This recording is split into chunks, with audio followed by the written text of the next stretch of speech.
અમરેલીમાં દિવસે ને દિવસે આ પત્રકારનો વિવાદ વધી રહ્યો છે। આરોપી પાયલ ગોટીએ પોલીસ પર મારના આરોપ લગાવ્યા બાદ એસઆઈટી સામે નિવેદન આપવાનો ઇનકાર કર્યો છે।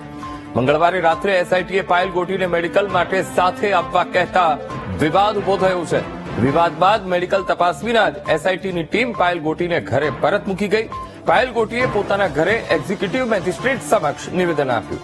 પાયલ ગોટીના નિવેદન સમયે ઉપસ્થિત રહેનાર એક્ઝિક્યુટિવ મેજિસ્ટ્રેટ મહેબૂબ બલોચનું પણ નિવેદન સામે આવ્યું છે। કહ્યું કે એસઆઈટી વિઠ્ઠલપુર ગામે પાયલ ગોટીની મેડિકલ તપાસ માટે ગઈ હતી। પાયલ ગોટીએ એસઆઈટી સમક્ષ મેડિકલ તપાસ કરવાની ના પાડી હતી। બાદમાં પરેશ ધાનાણી પાયલ ગોટીને મળ્યા હતા અને પાયલ ગોટીને બોલાવી પરેશ ધાનાણીએ મારી જજ તરીકે પાયલ સમક્ષ ઓળખ આપી હતી। કહ્યું કે ધાનાણીએ પાયલ ગોટીને માર્ગદર્શન આપી મારી સમક્ષ નિવેદન લખાવ્યું હતું। મારા પાસે જજના પાવર ન હોવાથી હું એક્ઝિક્યુટિવ મેજિસ્ટ્રેટ તરીકે હાજર રહ્યો હતો।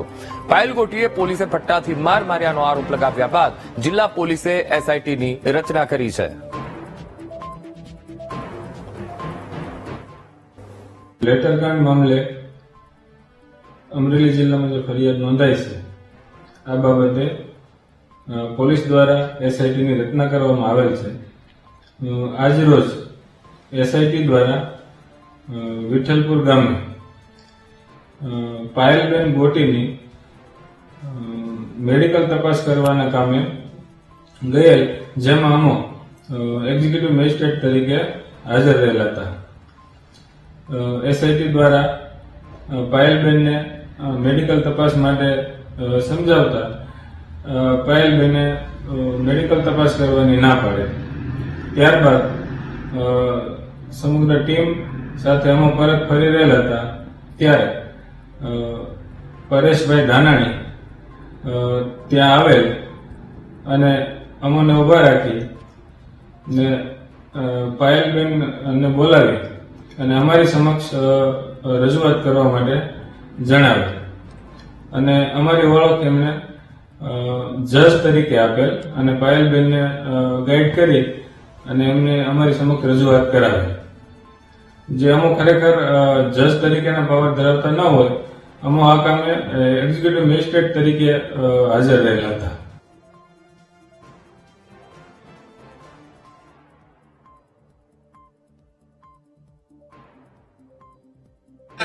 આજે એક સેકન્ડ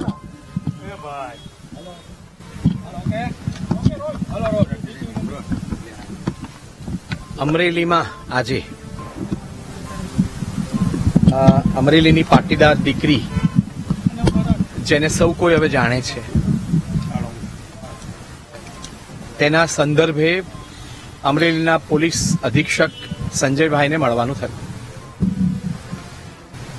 સંજયભાઈને અમે 4 વસ્તુ કહી। એક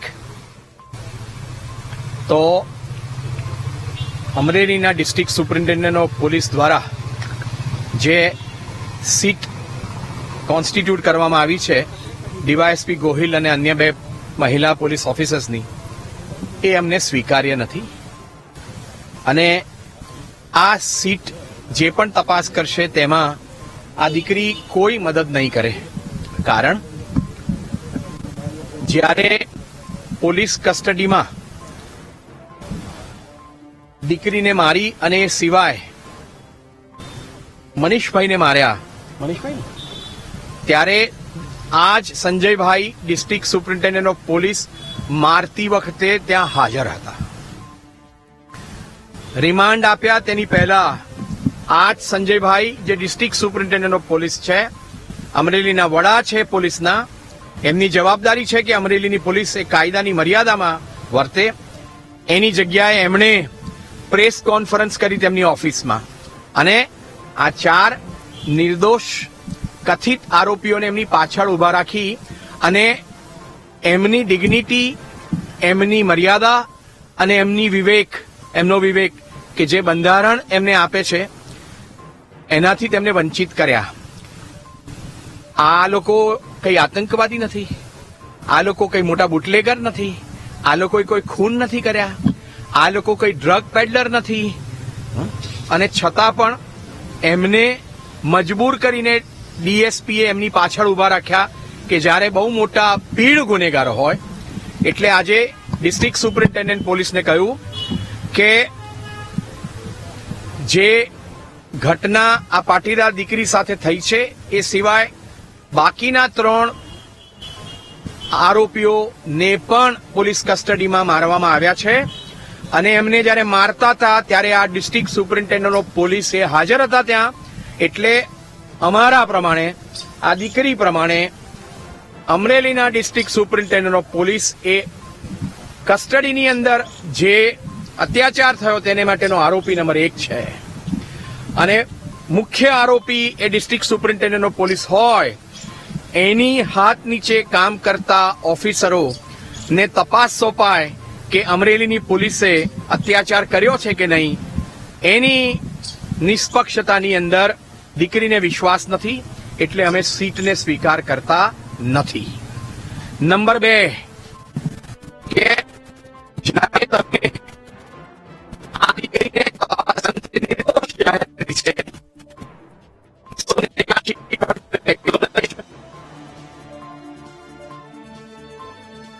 તો વકીલ આનંદ યાજ્ઞિકે પીડિતા સાથે મુલાકાત કરીને અત્યારે તેઓ પ્રેસ કોન્ફરન્સ કરી રહ્યા છે અને પોલીસ ઉપર પણ સવાલો ઉઠાવી રહ્યા છે. તપાસ માટે રચાયેલી સીટ પર પણ તેમણે સવાલો ઉઠાવ્યા છે.